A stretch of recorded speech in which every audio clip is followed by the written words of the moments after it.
Hi guys, magandang araw. By the way, this is Sean. At sa ngayon po is mag-share po ako regarding po sa prophet po ngayon, buhay po dito sa mundo. So, ang dami-dami mga churches, ang dami-dami mga Christian church na nag-claim na meron po silang propeta.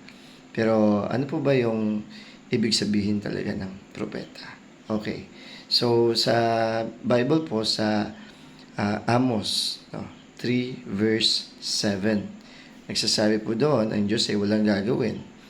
Ngunit, pinapahayag niya yung kanyang mga sekreto sa kanyang tagapagsalita, yung mga propeta.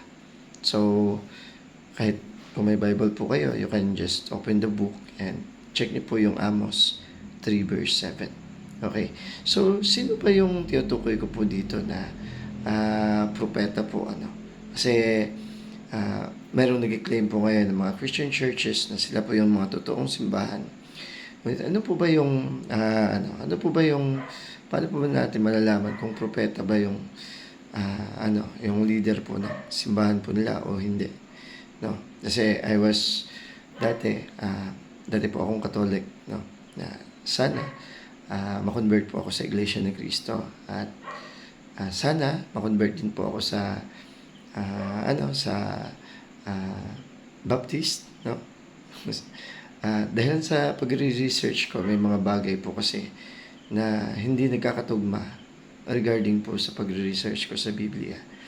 At dahil po doon, nag-research po ako hanggang sa na-convert po ako ng isang religion na ngayon po ay minamahal ko ng husto. At dahilan din po sa kahit hanggang ngayon, hindi po ako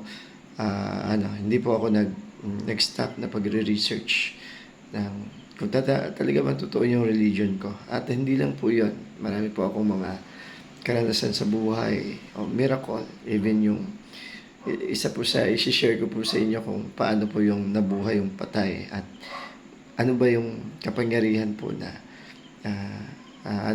part po ito sa buhay ko. Ano ba yung kapangyarihan na pumasok po doon?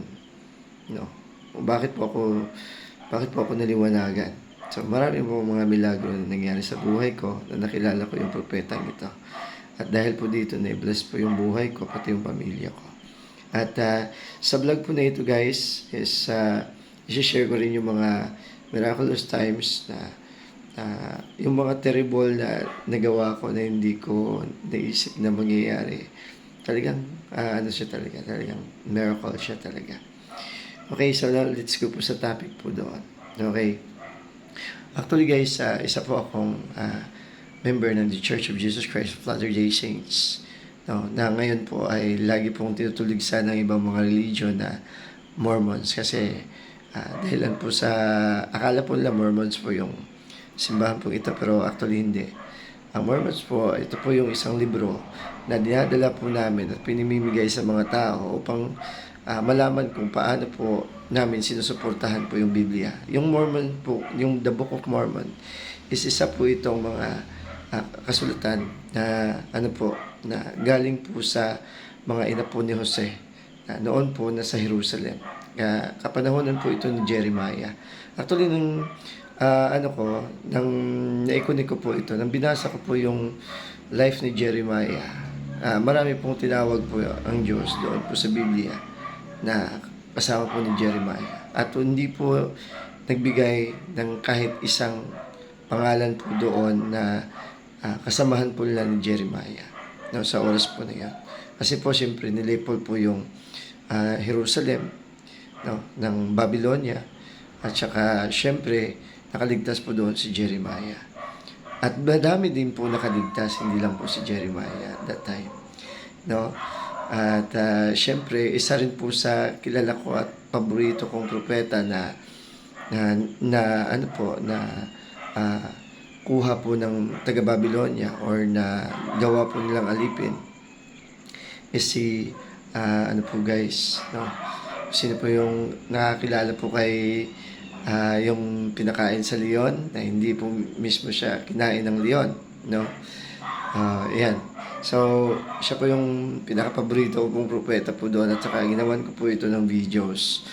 Ang kagandahan, no, Ang kagandahan po doon is malaki po yung contribution po niya sa mangyayari po na mga especially sa kapanahonan po natin ngayon.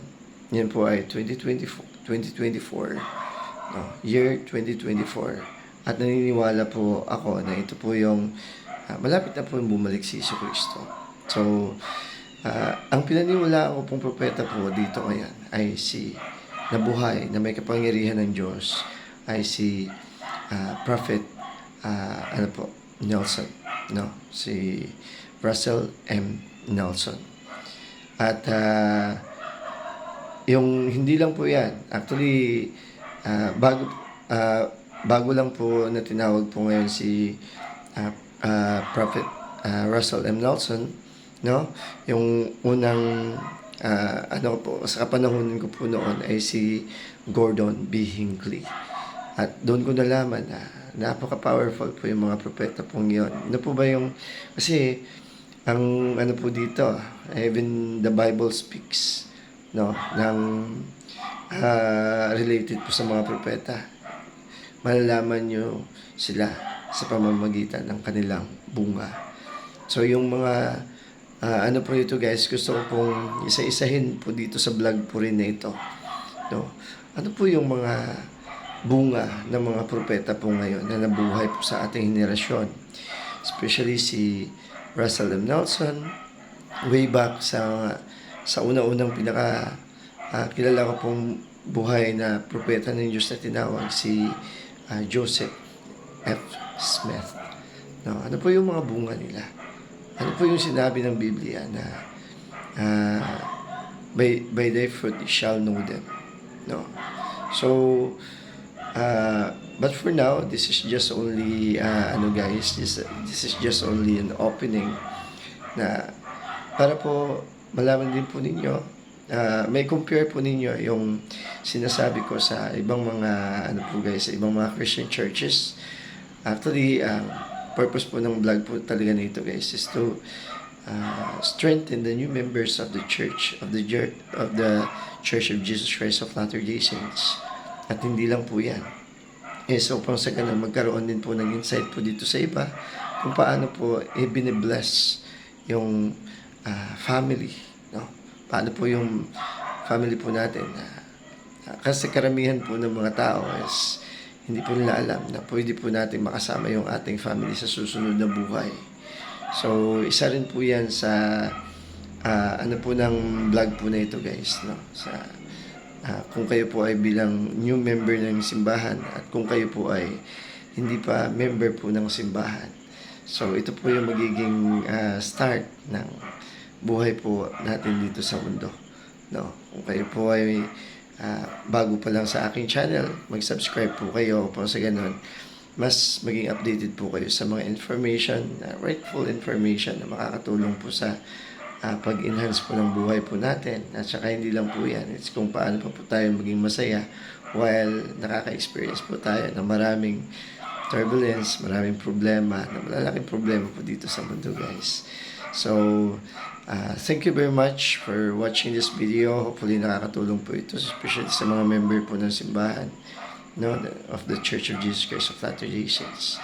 At see you po sa next na vlog ko, which is around ano po yung mga bunga ng mga propetang ito. At paano ba tayo i-bless ng Panginoon sa ating buhay, sa especially sa 2024 onwards, no? Kung kayo po ay hindi pa po member ng simbahan or bago po lang kayo member ng simbahan, paano po tayo i-bless? Okay, so maraming salamat at kita po tayo sa susunod na videos.